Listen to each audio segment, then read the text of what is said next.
Hello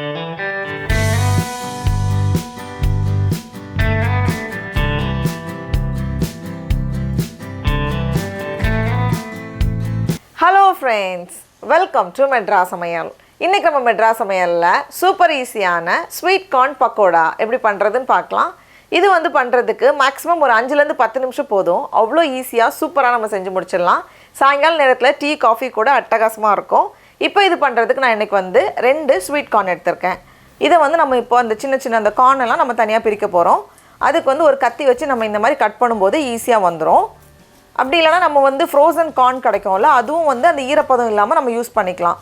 ஆனா popcorn பண்றதுக்குன்னு ஒரு corn வாங்குவோம். அது வந்து காஞ்சி போய் இருக்கும்.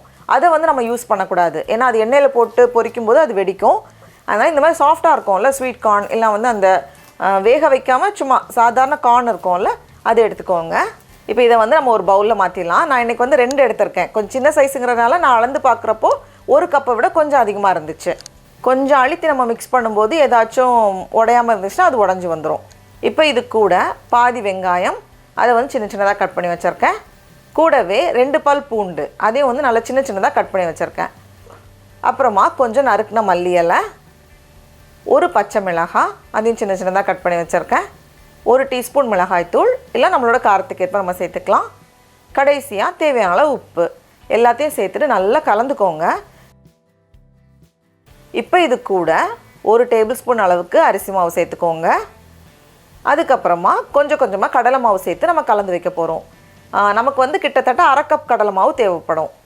கொஞ்சமா சேர்த்து நம்ம கலந்துட்டே இருக்கறப்போ நமக்கு வந்து கரெக்ட்டா வரும்.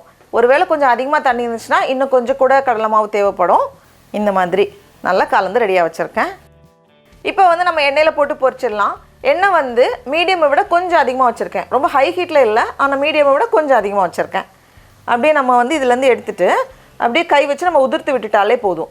நமக்கு வந்து கொஞ்சம் சின்னதா வேணும்னா அதுக்கு ஏத்த மாதிரி நம்ம உதிர்த்து விட்டுக்கலாம். கொஞ்சம் பெரிய துண்டா வேணும் அப்படினா நம்ம அதுக்கு ஏத்த மாதிரி நமக்கு வந்து எப்படி பிடிக்குமோ அது மாதிரி உதிர்த்து விட்டுக்கோங்க. ரொம்ப குறைவான சூடுல இருக்க கூடாது. அதே மாதிரி ரொம்ப ஹை ஹீட்ல இருக்க கூடாது. வச்சிட்டு நம்ம அப்படியே சேர்த்துட்டு நல்ல கிறிஸ்பி ஆகுற வரைக்கும் நம்ம வந்து பொரிய வச்சு எடுத்தா போதும். இப்போ பார்க்கிறதுக்கே சூப்பரா இருக்கு பாருங்க. இன்னும் ஒரு நிமிஷம் போல ஆகும். எல்லாமே சூப்பரா நல்ல கிறிஸ்பியா அழகா மொறுமொறுன்னு வந்திருக்கு. இப்போ இதை எடுத்து நம்ம வெளிய வச்சிடலாம். அவ்வளவுதான். டடா! அவ்வளவுதான். நம்மளோட சூப்பரான கார்ன் பக்கோடா ரெடியா இருக்கு. இது வந்து அந்த கார்னை கடிக்கும்போது சின்ன ஒரு ஸ்வீட்னஸோட அது நேரம் பயங்கர டேஸ்டா ரொம்ப நல்லா இருக்கும். இப்போ நம்ம டேஸ்ட் பண்ணி பார்க்கலாமா? ரொம்ப நல்லா இருக்கு. நீங்களும் கண்டிப்பா இந்த ரெசிபியை வீட்ல செஞ்சு பாருங்க.